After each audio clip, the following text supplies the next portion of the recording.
പാടുള്ള ചെറുപ്പക്കാരോട് പെൺകുട്ടികളോട് പറയുകയാണ്, ഓളെ കൂടെ പഠിക്കുന്നവൻ ഓടി വന്ന് കയ്യിൽ പിടിക്കുമല്ലോ, സഹകരിക്കരുത്. നിന്റെ കയ്യിൽ പിടിക്കുന്നവനോട് പറയണം, ഫ്രണ്ട്ഷിപ്പ് ഒക്കെ ശരിയാണ്, പക്ഷേ എന്റെ ശരീരത്ത് തുടരുത്. കാരണം ഇന്നീ ഇത് വ്യഭിചാരമാ. അന്യ പെണ്ണിന്റെ ശരീരത്ത് തൊടുന്നത് വ്യഭിചാരമാണ്. പറയണം ചെറുപ്പക്കാരാ, പറയണം ചെറുപ്പക്കാരാ. അത് കൂടെ പഠിക്കുന്നവളാണെങ്കിലും കുടുംബത്തിലെ അകന്ന പെണ്ണുങ്ങളാണെങ്കിലും, എന്തിനാടാ നിന്റെ സ്വന്തം സഹോദരന്റെ ഭാര്യയാണെങ്കിലും നിന്റെ സ്വന്തം ചേട്ടത്തി, ഇവിടെ എന്താ പറയാ, മൈനി, അതന്നെ ഞങ്ങൾ പത്തനായിരക്കാരൊക്കെ മൈനി എന്നാ പറയാ. സ്വന്തം മൈനി, അനിയന്റെ ഭാര്യ, ചേട്ടന്റെ ഭാര്യ. മോനെ പായിപ്പാട് കവല വരെ പോകണം, ബൈക്കൊന്നും എടുക്കടാ, ചാടി എന്ന് കേറ. അള്ളാഹു നമുക്ക് ഈമാൻ തരുമാറാകട്ടെ. നാലിച്ചേക്ക് എങ്ങനെ നാലിച്ചേക്ക് എന്റെ പ്രിയപ്പെട്ട ചെറുപ്പക്കാരോട്, ചേട്ടത്തി മൈനി അനിയന്റെ ബൈക്കിന്റെ പുറകിലിരുന്നിട്ട് പോകുന്ന കാഴ്ച ഒന്ന് കാണണം. സുബ്ഹാനല്ലാഹ്. ഉസ്താദെ അനിയനല്ലേ ഉസ്താദെ, എന്റെ അനിയനെ കെട്ടാൻ പറ്റുമോ? പെട്ടുവോ? നിങ്ങൾ എന്താ വെടികൊണ്ടത് പോലെ ഇരിക്കുന്നേ? ജ്യേഷ്ഠൻ മരിച്ചു പോയി, ജ്യേഷ്ഠന്റെ ഭാര്യ അനിയന് കെട്ടാൻ പറ്റുമോ? പറ്റൂലേ? ആര് പറഞ്ഞു? എന്തേടാ ജ്യേഷ്ഠന്റെ ഭാര്യ അനിയന് കെട്ടാൻ പറ്റൂലേ? വിവാഹബന്ധം ഹറാമൊന്നുമല്ലല്ലോ. അന്യ പെണ്ണല്ലേ, അന്യ പെണ്ണല്ലേ. അപ്പൊ ബൈക്കിന്റെ പോരി കയറ്റി ചേട്ടത്തിയെ തോളി വെച്ചുകൊണ്ട് പോകാൻ പറ്റുമോ? ചേട്ടത്തിയാണെങ്കിലും അനിയത്തിയാണെങ്കിലും എന്റെ പ്രിയപ്പെട്ട ചെറുപ്പക്കാരാ പറയണം, അല്ലാഹനെ എനിക്ക് പേടിയാ, അല്ലാഹനെ എനിക്ക് പേടിയാ, എന്റെ ശരീരത്ത് തുടരുത്. അങ്ങനെ പറഞ്ഞാ കിട്ടുന്ന പ്രതിഫലം എന്തെന്നറിയോ? പായിപ്പാട് പള്ളി വെച്ച് കൊടുത്തവന് സ്വർഗമുണ്ടോ? ഈ പള്ളിക്ക് പൈസ കൊടുത്തവന് സ്വർഗമുണ്ടോ? 27 കൊല്ലമായി ഈ പള്ളിയിലെ ഖതീബായിരിക്കുന്ന സലീം ഉസ്താദിന് സ്വർഗമുണ്ടോ? ഇരിക്കുന്ന ഹജ്ജ് ചെയ്ത ഹാജിയാക്കന്മാർക്ക് സ്വർഗമുണ്ട്, നിസ്കരിക്കുന്നവന് സ്വർഗമുണ്ട്, നോമ്പ് പിടിക്കുന്നവന് സ്വർഗമുണ്ട്, എല്ലാവർക്കും സ്വർഗമുണ്ടെന്നാ പറഞ്ഞത്. എങ്കിൽ അല്ലാഹു പറയുകയാ, ഒരാൾക്ക് 2 സ്വർഗമുണ്ട്. ഒരു സ്വർഗമല്ല, പള്ളി കെട്ടിക്കൊടുത്തവനല്ല, നിസ്കരിച്ചവനല്ല, ഖുർആൻ ഓതിയവനല്ല, സദഖ കൊടുത്തവനല്ല. അല്ലാഹു പറയുന്നു, എല്ലാവർക്കും ഒരു സ്വർഗം, ഒരാൾക്ക് 2 സ്വർഗം, ഒരാൾക്ക് 2 സ്വർഗം. വലിമൻ ഖാഫ മഖാമ റബ്ബിഹി ജന്നതാൻ.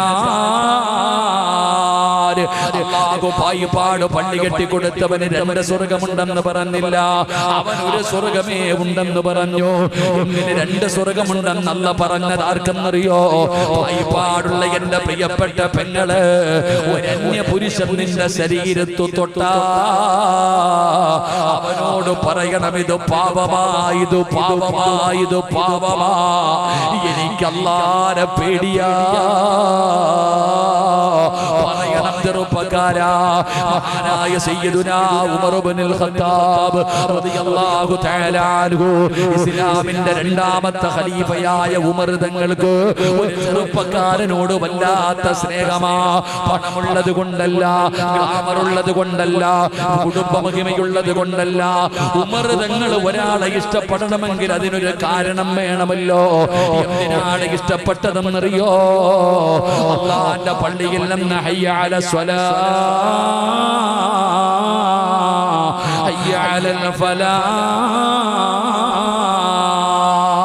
അല്ലാഹുവിന്റെ പള്ളിയുടെ മിനാരത്തിൽ നിന്ന് 5 നേരം ബാങ്ക് വിളിക്കുമ്പോ റോഡിലല്ല, കവലയിലല്ല, ഹൗദിന്റെ ചുവട്ടിലല്ല, പള്ളിയുടെ മുറ്റത്തല്ല, അല്ലാഹുവിന്റെ പള്ളിക്കകത്ത് 5 നേരം ബാങ്ക് വിളിക്കുമ്പോ ഇരിക്കുന്ന ചെറുപ്പക്കാരനാ.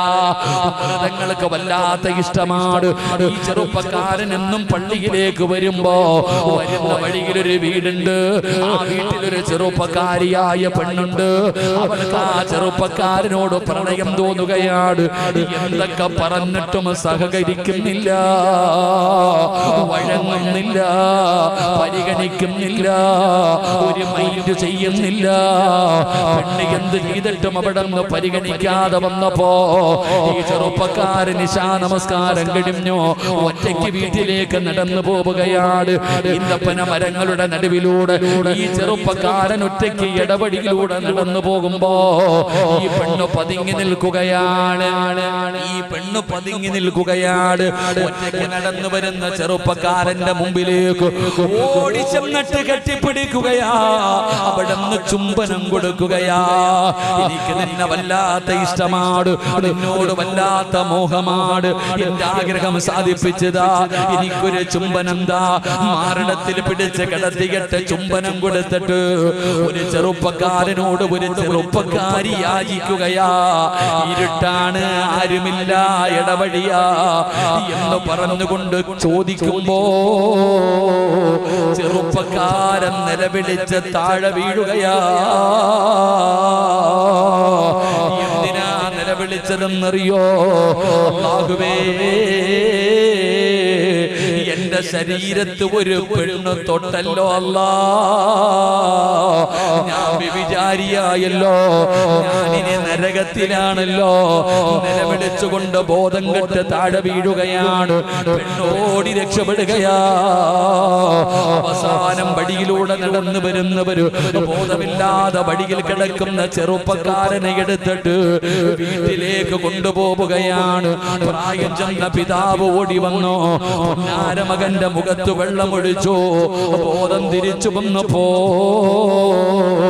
കരഞ്ഞുകൊണ്ട് പറയുന്നു, വാപ്പാ, ഹസ്റത്ത് ദുനിയാ വല്ലാഖിറ, എന്റെ ദുനിയാവും പോയി, ആഖിറവും പോയി. ഞാൻ വ്യഭിചാരിയാ വാപ്പാ, ഞാൻ നരകത്തിന്റെ അവകാശിയാ വാപ്പാ. എന്റെ ശരീരത്തൊരു പെണ്ണ് തൊട്ട് വാപ്പാ. നിലവിളിക്കുകയാണ്. നടന്നത് മുഴുവനും പറഞ്ഞു കൊടുക്കുകയാണ്. വാപ്പ പറഞ്ഞു, മോനെ, നീ തെറ്റുകാരനല്ല, എന്റെ മോനൊന്നും ചെയ്തില്ലല്ലോ, അവൾ ഇങ്ങോട്ട് കയറി പിടിച്ചതാണല്ലോ, എന്റെ മോൻ നിരപരാധിയാണല്ലോ, എന്റെ മോനെ കരയരുത്. എത്ര സമാധാനിപ്പിച്ചിട്ടും കരച്ചില തീരുന്നില്ല. നിലവിളിയാ, നിലവിളിയാ. ഈ ചെറുപ്പക്കാരൻ കിടന്ന് നിലവിളിക്കുകയാണ്. പൊന്നുമോന്റെ സങ്കടം കണ്ടപ്പോ വാപ്പയ്ക്ക് പേടിയായി. ഇവൻ മരിച്ചു പോകുമോ, എന്റെ മോൻ മരിച്ചു പോകുമോ എത്ര പറഞ്ഞിട്ടും മകന് സമാധാനമാകുന്നില്ല. വാപ്പാനോട് പറഞ്ഞു, വാപ്പാ, ഉമർ തങ്ങളോട് ചെന്ന് മസല ചോദിക്ക്. വാപ്പ പാതിരാത്രിയിൽ പോവുകയാണ്. ഉമർ തങ്ങളുടെ ചാരത്ത് ചെന്നു. നടന്നത് മുഴുവനും പറഞ്ഞു കൊടുത്തു. ഉമർ തങ്ങൾ പറഞ്ഞു, അല്ലാഹു പുറത്തു കൊടുക്കട്ടെ. അല്ലാഹുവേ, വാപ്പയ്ക്ക് സമാധാനമായി വീട്ടിലേക്ക് മടങ്ങി വരുമ്പോ കാണുന്ന രംഗമെന്തെന്നറിയോ? നെഞ്ചു പൊട്ടി മരിച്ചു കിടക്കുന്ന മകന്റെ ജനാസയാ. മരിച്ചുപോയടാ പായിപ്പാടുള്ള ചെറുപ്പക്കാരാ, മരിച്ചുപോയി പെങ്ങളെ. എന്തിന്റെ പേരിലെന്നറിയോ? അല്ലാഹുവിന്റെ മുമ്പിൽ വ്യഭിചാരിയെ പോലെ പോകണമല്ലോ, ഞാൻ നരകത്തിലായി പോയല്ലോ. സങ്കടപ്പെട്ടുകൊണ്ട് ആ ചെറുപ്പക്കാരൻ മരിച്ചു പോവുകയാണ്. ആ ചെറുപ്പക്കാരന്റെ ജനാസ കൊണ്ടുപോയി കബറടക്കി. ആ കബറിന്റെ ചാരത്ത് നിന്ന് എല്ലാവരും മടങ്ങുമ്പോ തങ്ങള് കബറിന്റെ ചാരത്തിരുന്നു. എന്നിട്ട് അവന്റെ കബറിന്റെ ചാരത്തിരുന്നു ഓതിയായത്താ, വലിമൻ ഖാഫ മഖാമ റബ്ബിഹി ജന്നതാ. രണ്ട് സ്വർഗമുണ്ടടാ ചെറുപ്പക്കാരാ, നിനക്ക് രണ്ട് സ്വർഗമുണ്ടടാ ചെറുപ്പക്കാരാ. അതുകൊണ്ട് പള്ളിയുടെ മുറ്റത്ത് വന്നവരോട് പറയുകയാ, കണ്ണു വാങ്ങിത്തരാൻ ആളുണ്ട്, കഞ്ചാവ് വാങ്ങിത്തരാൻ ആളുണ്ട്, സിനിമയ്ക്ക് കൊണ്ടുപോകാൻ ആളുണ്ട്, മോനെ ശരീരം തരാൻ ആളുണ്ട്. പേടിക്കണം ചെറുപ്പക്കാരാ, മോനെ പെട്ടുപോകരുത്, ചതിയിൽ പെട്ടുപോകരുത്. എടാ, എന്തു വന്നാലും പറയണം, നീ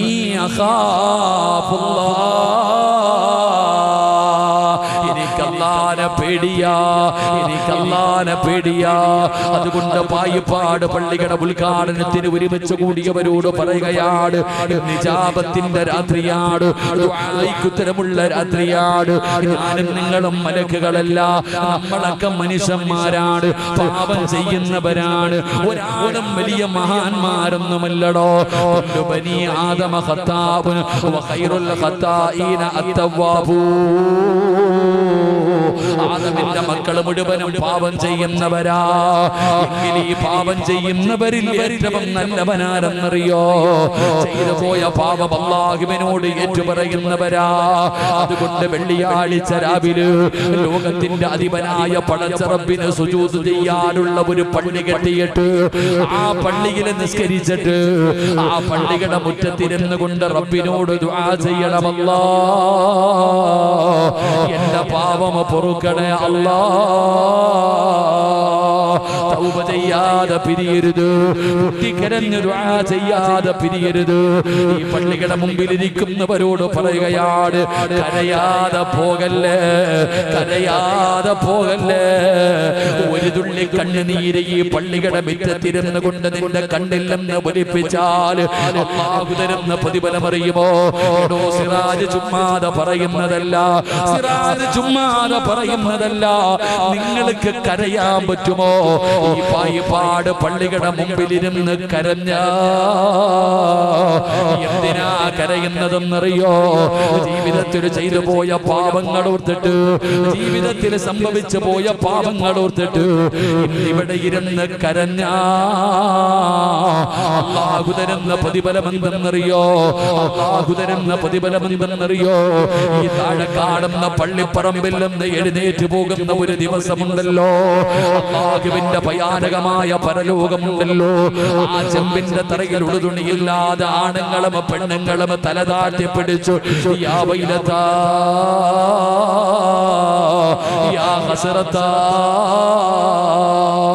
എന്റെ നാശമേ എന്റെ നാശമേ എന്ന് നിലവിളിക്കുന്ന ദിവസമുണ്ടല്ലോ. അല്ലാഹുവേ ഒരു തണലേ ഉള്ളൂ, ഒരേ ഒരു തണലേ ഉള്ളൂ. അത് അല്ലാഹുവിന്റെ സിംഹാസനത്തിന്റെ താഴെയാ, അല്ലാഹുവിന്റെ അർശിന്റെ താഴെയാ. അവിടെ മാത്രമേ തണലുള്ളൂ. ആ പരലോകത്ത് എല്ലാവരും ഇങ്ങനെ നിൽക്കുകയാണ്. എല്ലാരും അല്ലാഹുവിന്റെ കോടതിയിൽ നിൽക്കുമ്പോ ആരൊക്കെയാ അവിടെ ഉള്ളതെന്നറിയോ? ആരൊക്കെയാ അവിടെ ഉള്ളതെന്നറിയോ? ലോകത്ത് കടന്നു വന്ന 1,24,000 പരം വരുന്ന പ്രവാചകന്മാര്, ആദം നബിയും നൂഹ് നബിയും ഇബ്രാഹിം നബിയും മൂസാ നബിയും ദാവൂദ് നബിയും യാക്കൂബ് നബിയും യൂനുസ് നബിയും യൂസുഫ് നബിയും ഹാറൂൻ നബിയും അയ്യൂബ് നബിയും സക്കരിയാ നബിയും യഹ്യാ നബിയും ദാവൂദ് നബിയും പഠിച്ചവരെ ലോകത്ത് കടന്നു വന്ന പ്രവാചകന്മാര്, അവരുടെ അനുയായികള്, അല്ലാഹുവിന്റെ പ്രവാചകന്, അവിടുത്തെ ഭാര്യമാര്, അവിടുത്തെ മക്കള്, അവിടുത്തെ സ്വഹാബത്ത്, താബീങ്ങള്, തബഉ താബീങ്ങള്, ഇമാമുമാര്, ഔലിയാക്കന്മാര്, സയ്യിദന്മാര്, പണ്ഡിതന്മാര്, ഹാഫിദീങ്ങള്, ആലിമീങ്ങള്, ആബിദീങ്ങള്, സാലിഹീങ്ങള്, നിന്റെ ബാപ്പ, നിന്റെ ഉമ്മ, നിന്റെ കൂടപ്പിറപ്പ്, നിന്റെ ഭാര്യ, നിന്റെ മക്കള്, നിന്റെ അയൽവാസി, നിന്റെ കുടുംബക്കാര്, നിന്റെ ഫ്രണ്ട്സുകള്, കോടാനി കോടാനി കോടാനി വരുന്ന ജനങ്ങൾ മുഴുവനും നാളെ അല്ലാഹുവിന്റെ കോടതിയിൽ നിൽക്കുമ്പോ അല്ലാഹുവിന്റെ ഭാഗത്ത് നിന്ന് വിളിക്കുന്നു, വാടാ സിറാജേ, വാ ആയിഷ, വാ ഖദീജ. അല്ലാഹു വിളിക്കുന്നു, വാ. വെയിൽ കൊള്ളേണ്ടവരല്ല, പ്രയാസപ്പെടേണ്ടവരല്ല, നിങ്ങൾ അവിടെ നിന്ന് ബുദ്ധിമുട്ടല്ലേ.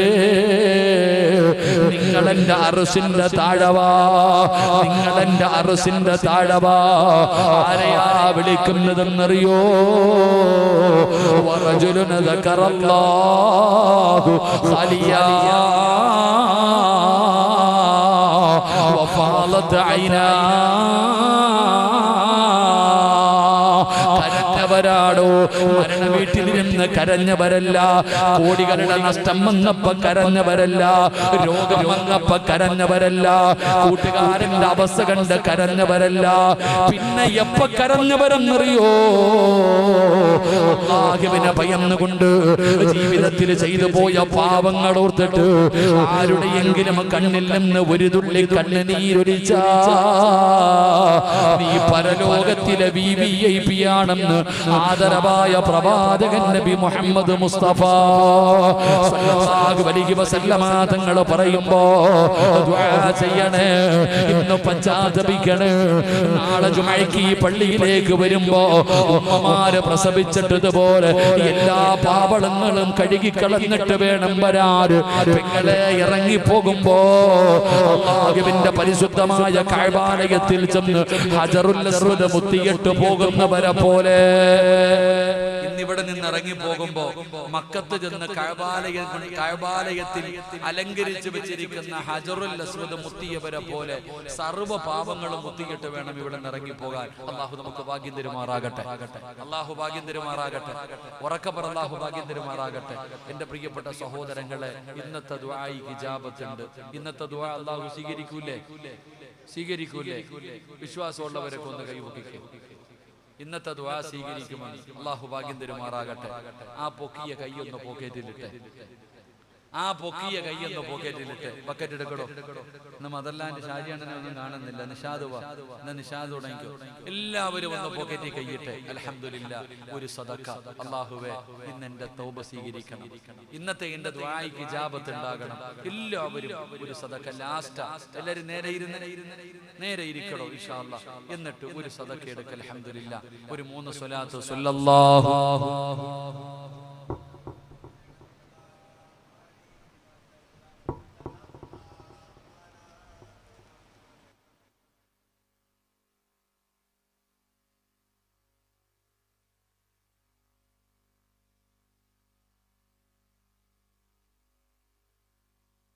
എല്ലാവരും അൽഹംദുലില്ലാ ഒരു സദഖ. ഞാൻ നിർത്താം, സമയം ഞാൻ നോക്കുന്നുണ്ട്. 11:15 ഒരു 15 മിനിറ്റ്. അല്ലാഹു കബൂലാക്കുമാറാകട്ടെ.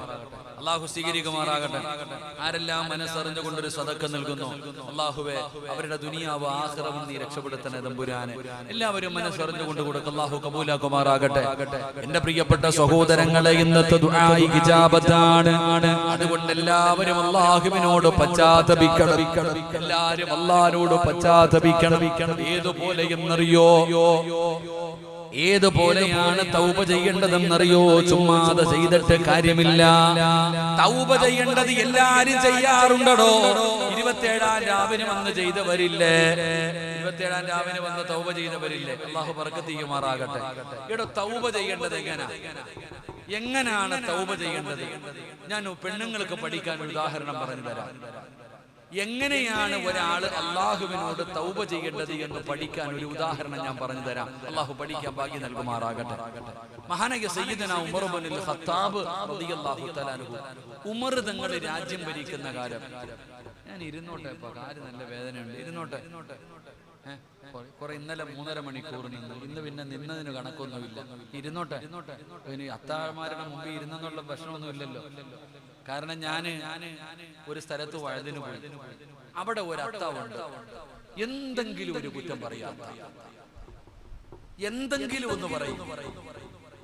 അങ്ങനെ ചില ആൾക്കാരുണ്ട്. അവർക്ക് ദീർഘായുസ് കൊടുക്കുമാറാകട്ടെ. ആമീൻ പറയടോ. എന്തെങ്കിലും ഒന്ന് പറയും.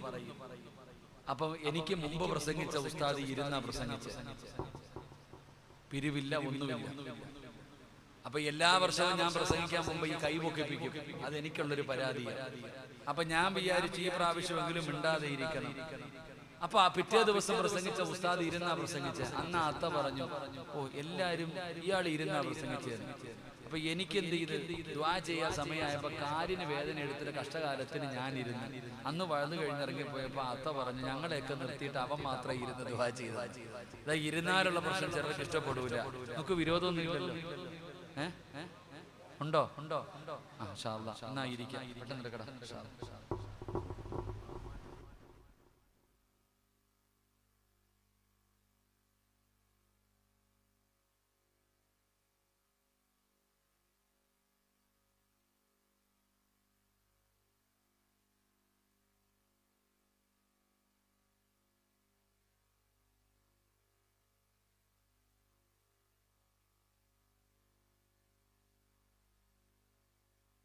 ഭർത്താക്കന്മാരൊക്കെ ഭാര്യമാരൊക്കെ പോയിട്ട് മോതിരം മേടിച്ചോണ്ട് വരുന്നുണ്ട്. അല്ലാഹു ബർക്കത്ത് ചെയ്യുമാറാകട്ടെ. അല്ലാഹു ബർക്കത്ത് ചെയ്യുമാറാകട്ടെ. താത്താമാരൊക്കെ ഒന്ന് കൈപൊക്കിക്കേ.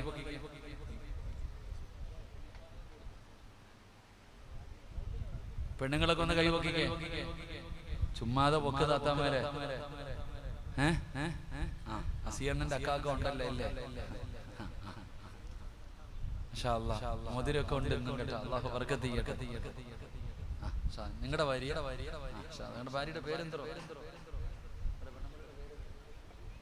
സജീനാത്ത മോതിരം ഊരി കൊടുത്തിട്ടുണ്ട്. ഇൻഷാ അല്ലാഹ് പിടി പിടിച്ചോണം കേട്ടോ സജീനാത്ത. ഷെഫീഖണ്ണൻ ഇനി ഒരാഴ്ച വിട്ടേക്കരുത്, പിടിച്ചോണം നിർത്തിക്കോണം. ഇൻഷാ അല്ലാഹ്. അള്ളാഹു ബർക്കത്ത് ചെയ്യുമാറാകട്ടെ. എന്റെ പ്രിയപ്പെട്ടവരെ, എങ്ങനെയാണ് തൗബ ചെയ്യേണ്ടതെന്നറിയോ? മഹാനായ സയ്യിദുനാ ഉമർ ഇബ്നുൽ ഖത്താബ് റളിയല്ലാഹു തആല അൻഹു രാജ്യം ഭരിക്കുന്ന കാലം, ഉമർ തങ്ങളെ രാജ്യം ഭരിക്കുന്നത്. ഉമർ തങ്ങൾക്കൊരു സ്വഭാവമുണ്ട്, രാത്രി ഇറങ്ങി ഇങ്ങനെ നടക്കും. രാത്രി ഇറങ്ങി ഇങ്ങനെ ഒന്ന് നടക്കും. ഞാൻ ചോദിച്ചു, പായിപ്പാടുള്ള പിള്ളേരെ ഒന്നും കാണുന്നില്ലല്ലോ, കാണണമെങ്കിൽ ഉസ്താദെ ഒന്നി താഴോട്ട് പോകണം, ആ സ്കൂളിന്റെ അവിടെ, അതല്ലെങ്കിൽ ഇവിടുന്ന് താഴോട്ട് പോകത്തില്ലേ ആ സ്ഥലത്ത്. എന്നോട് പറഞ്ഞത് ഇങ്ങോട്ട് പോയാൽ മതി, എല്ലാത്തിനും കിട്ടുമെന്ന്. ഉമർ റളിയല്ലാഹു തആല രാത്രി ഇറങ്ങി ഇങ്ങനെ നടക്കും. ഇങ്ങനെ ഇറങ്ങി നടന്നു പോകുമ്പോ ഒരു ചങ്ങാതി വരുന്നുണ്ട് രാത്രി ഉമർ തങ്ങൾക്കെതിരെ. ഉമർ തങ്ങൾക്ക് ഓപ്പോസിറ്റ് രാത്രിയിൽ ഒരു ചങ്ങാതി വരുന്നുണ്ട്. ഈ ചങ്ങാതിയാണെങ്കിൽ 2 കുപ്പി കള്ളും പിടിച്ചോണ്ടാ വരുന്നത്. 2 കുപ്പി കള്ളും പിടിച്ചുകൊണ്ടാണ് ഉമർ തങ്ങൾക്ക് എതിരെ നടന്നു വരുന്നത്. ഈ മനുഷ്യൻ കണ്ടു, അല്ലാഹ് പള്ളിയിലെ ഖതീബല്ല വരുന്നത്, ഉമറാ വരുന്നത്. ഉമർ എന്ന് പറഞ്ഞാൽ വെട്ടുന്ന തുണ്ടൻ 2. ഈ ശിഷ്ടക്കാരനാ ഉമർ തങ്ങൾ. ഈ മനുഷ്യന് ഏറ്റവും വലിയ വിഷമം എന്തെന്നറിയോ? ഉമർ തങ്ങൾ വിചാരിച്ചിരുന്നത് ഇയാള് നല്ല മനുഷ്യനാണെന്ന്. കോലത്തിൽ അങ്ങനെ നല്ല മനുഷ്യനാണെന്ന് വിചാരിച്ചിരുന്നേ. പക്ഷേ കള്ള് കച്ചവടം കാരണം ഈ മനുഷ്യന് സങ്കടമായി. പടച്ചോനെ, ഉമർ എന്നെ പിടിച്ച ഇന്ന് വെറുതെ വിടൂല, ഞാൻ നാണം കെടും. അപ്പൊ ഈ മനുഷ്യൻ എന്ത് ചെയ്ത്, കള്ളി 2ഉം കയ്യിൽ പിടിച്ചിട്ട് കണ്ണടച്ചു പിടിച്ചുകൊണ്ട് പറഞ്ഞു, പടച്ചോനെ, ഞാൻ ചെയ്തത് പാപമാ അല്ലാഹ്. ഇന്ന് ഉമറിന്റെ മുമ്പിൽ നിന്ന് നീ എന്നെ രക്ഷപ്പെടുത്തിയ മരിക്കുന്ന കാലം വരെ ഞാൻ ഇത് തൊടൂല. ഒറ്റ പറച്ചല്, അല്ലാഹുവേ, ഇന്ന് ഉമറിന്റെ മുമ്പിൽ നിന്ന് നീ എന്നെ രക്ഷപ്പെടുത്തിയാൽ മരിക്കുന്ന കാലം വരെ ഞാൻ ഇനി എന്റെ കൈകൊണ്ട് കള്ള് തൊടില്ല അല്ലാഹ്. ഇത് പറഞ്ഞു തീർന്നതും ഉമർ തങ്ങൾ ചോദിച്ചു, എവിടെ പോയി? നടന്ന് മുമ്പിലെത്തി. ഈ മനുഷ്യൻ ഇത് പറഞ്ഞു കഴിഞ്ഞതും ഉമർ തങ്ങൾ ചോദിച്ചു, എവിടെ പോയി? കയ്യിലെന്താ? ആ മനുഷ്യൻ ഒരു പേടിയുമില്ലാതെ പറഞ്ഞു, എന്റെ കയ്യിലിരിക്കുന്നത് സുറുക്കയാ. ഒരു പേടിയില്ലാതെ പറഞ്ഞു, എന്റെ കയ്യിലിരിക്കുന്നത് സുറുക്കയാ. ഉമർ തങ്ങൾ പറഞ്ഞു, തുറന്നു നോക്കി, അത് സുറുക്കയായി മാറി. അല്ലാഹു ഈമാൻ തരുമാറാകട്ടെ. എത്ര നിമിഷം, തുച്ഛമായ സമയം. അവിടെ നിന്ന് നടന്നു വരുന്നു. അല്ലാഹു ആ കള്ള് സുറുക്കയാക്കി കൊടുത്തോ. എന്തുകൊണ്ട്? ആ മനുഷ്യൻ പറഞ്ഞ വാക്കിന് ഇഖ്ലാസ് ഉണ്ടായിരുന്നു. നമ്മളോ ഹജറുൽ അസ്വദ് കെട്ടിപ്പിടിച്ചിട്ട് പറയുന്നതിൽ ഇഖ്ലാസ് ഇല്ല. അല്ലാഹു ഈമാൻ തരുമാറാകട്ടെ. ആമീൻ പറ. നമ്മുടെ ദുആ അല്ലാഹു സ്വീകരിക്കുന്നുണ്ടോ? എന്തുകൊണ്ടോ നമ്മുടെ ദുആയ്ക്ക് ഇജാബത്തില്ലടോ? തിന്നുന്നതും കുടിക്കുന്നതും ധരിക്കുന്നതും ഹറാം. നമ്മൾ അങ്ങനെ ആയിപ്പോയി. നമ്മൾ ഒരു തെറ്റും ശരിയും ഒന്നുപോലെ കാണുന്നവരാ നമ്മൾ. നിങ്ങൾ ആലോചിച്ച് നോക്കിയേ, ഈ പായിപ്പാട് പ്രായമുള്ളവരൊക്കെ ഇരിക്കുന്നല്ലോ. എടോ, ഇന്ന് തെറ്റ് ചെയ്യുന്നത് നിസ്സാരം, തെറ്റും ശരിയും ഒന്നുപോലെ കാണാം. ഒരു 10 വർഷം മുമ്പ് കള്ളു കുടിക്കുന്ന ഏതെങ്കിലും ഒരുത്തൻ നിസ്കരിക്കാൻ പള്ളിക്കകത്ത് വരുവോ? സത്യം പറ, വരുവോ? ഉറക്കപ്പുറ വരുവോ? കള്ളു കുടിക്കുന്ന ഏതെങ്കിലും ഒരുത്തൻ നിസ്കരിക്കാൻ വരുമോ? നിസ്കരിക്കാൻ വരുന്നവൻ കള്ളു കുടിക്കോ? ഇല്ല. വ്യഭിചരിച്ച് നടക്കുന്നവൻ പള്ളി വരൂല, പള്ളി വരുന്നവൻ വ്യഭിചരിക്കൂല. പലിശ കച്ചവടം നടത്തുന്നവൻ പള്ളിയുടെ പടി പോലും ചവിട്ടത്തില്ല, പള്ളി വരുന്നവൻ ആ കച്ചവടത്തിന് പോകത്തില്ല. ഇത് പണ്ട്. ഇന്നോ കഞ്ചാവ് അടിച്ചുകൊണ്ട് നടക്കും, പള്ളിക്കകത്ത് നിസ്കരിക്കാനും വരും. അല്ലാഹു കാക്കുമാറാകട്ടെ. വരൂലേ? കള്ളു കുടിക്കുന്നവൻ നിസ്കരിക്കാൻ വരൂലേ? പറയടോ, വരുവോ? നാട്ടിലെ ഏറ്റവും വലിയ പെണ്ണുപിടിയനാ കമ്മിറ്റി ഓഫീസിൽ കയറിയിരിക്കുന്ന പള്ളി പരിപാലിക്കാൻ. അല്ലാഹു കാക്കുമാറാകട്ടെ. ആമീൻ പറ. അല്ലാഹു കാക്കുമാറാകട്ടെ. പിന്നെ പലിശ. പള്ളിയിലെ സലീം ഉസ്താദ് ദുആ ചെയ്യുമ്പോ ഇവിടത്തെ കാര്യം പറയണ്ട, പോട്ടെ, ഇനി ഉള്ള ജോലി കൂടെ കളയണ്ട. അല്ലാഹു കാക്കുമാറാകട്ടെ. ഇൻഷാ അല്ലാഹ്. അൽഹംദുലില്ലാഹ്. എടോ, പള്ളിയിലെ ഉസ്താദ് ദുആ ചെയ്യുമ്പോ ഉസ്താദിന് തന്നെ തോന്നുന്നു, ഇത് ആർക്കാ അല്ലാഹ് ഞാൻ ചെയ്യണേ. ഇന്നലെ ഞാൻ മരിച്ച വീട്ടിൽ ദുആ ചെയ്ത കഥ പറഞ്ഞ പോലെ നിങ്ങൾ ആമീ ആമീ എന്ന് പറയുന്നുണ്ട്, ഉസ്താദ് അറബിയാ പറയുന്നത്. അതിനർത്ഥം എന്താ നിങ്ങൾക്ക് അറിയില്ലല്ലോ. അള്ളാഹു ബറക്കത്ത് ചെയ്യുമാറാകട്ടെ. ഉസ്താദ് ദുആ ചെയ്യുമ്പോൾ സാധാരണ ആമീൻ കേൾക്കാറില്ല. എന്നാ പതിവില്ലാതെ ഒരു ദിവസം ആമീൻ ഉസ്താദ് പറയുന്നു, അല്ലാഹ് നരകത്തിൽ നിന്ന് കാക്കണേ ആമീൻ, സ്വർഗം കൊടുക്കണേ ആമീൻ. ഉസ്താദിന് തന്നെ അത്ഭുതം, ആരാ അല്ലാഹ് ഈ ആമീൻ പറയണേ? ഉസ്താദ് നോക്കുമ്പോ ഒന്നാമത്തെ സഫിൽ ഒരു സഹോദരൻ 2 കൈയും ഉയർത്തി പിടിച്ചിട്ട് ആമീൻ ആമീൻ ആമീൻ ആമീൻ. ഉസ്താദിന് തന്നെ വലിയ സന്തോഷം, പടച്ചവനെ. എന്നിട്ട് ഉസ്താദ് നോക്കി, ഇവൻ ആരാ അല്ലാഹ്? ഇവനെ നല്ലതുപോലെ ഒന്ന് നോക്കിയപ്പോഴാ ഉസ്താദ് അവന്റെ പോക്കറ്റിൽ ഒരു കാഴ്ച കാണുന്നു. നാളെയാണ് ഓട ബമ്പർ, ശനിയാഴ്ച ബമ്പർ. പടച്ചവനെ, ലോട്ടറി എടുത്ത് പോക്കറ്റിൽ വെച്ചിട്ടാ പള്ളിക്കകത്ത് വന്നിരുന്ന ആമീൻ പറയുന്ന ഈ പാഹയൻ അല്ലാഹു കാക്കുമാറാകട്ടെ. അല്ലാഹു കാക്കുമാറാകട്ടെ. ലോട്ടറി എടുക്കുന്നത് ഹലാലോ ഹറാമോ? കൈപൊക്കിക്ക് ഹറാമാണെന്നുള്ളവരൊക്കെ, ലോട്ടറി എടുക്കുന്നത് ഹറാമാണെന്ന് വിശ്വസിക്കുന്നവരൊക്കെ കൈപൊക്കിയെ പൊക്കി. അല്ലാഹു ഈമാൻ തരുമാറാകട്ടെ. ഇനി എടുക്കുന്നവര് പൊക്കണ്ട. ലോട്ടറി എടുക്കുന്നത് ഹറാം. എനിക്കറിയാടോ, ഈ പായിപ്പാട് വലിയ കൊലകൊമ്പനെ പോലെ നടക്കുന്നവൻ പായിപ്പാട് കവലയിൽ നിന്ന് ലോട്ടറിക്കാരന്റെ കടയുടെ വിധിക്കട ഞാൻ കണ്ടിട്ടുണ്ട്. അല്ലാഹു കാക്കുമാറാകട്ടെ. അല്ലാഹു കാക്കുമാറാകട്ടെ. അല്ലാഹു കാക്കുമാറാകട്ടെ. നിങ്ങൾ ആലോചിക്കണോ, ഹറാമല്ലേ? ഹറാമല്ലേ, പിന്നെന്തിനാ എടുക്കുന്നത്? എന്റെ പായിപ്പാടുള്ള അക്കാമാരോട് പറയാ, മച്ചാൻ ലോട്ടറി എടുക്കുന്നുണ്ടെങ്കിൽ ആ പണി നിർത്തി വെക്കണം. നിന്നോട് എനിക്ക് സ്നേഹം കൊണ്ട് പറയുകയാ, നിന്റെ മച്ചാൻ ലോട്ടറി എടുക്കുന്ന സ്വഭാവം ഉണ്ടെങ്കിൽ ഇന്നത്തോടെ നിർത്തിക്കൊള്ളണം.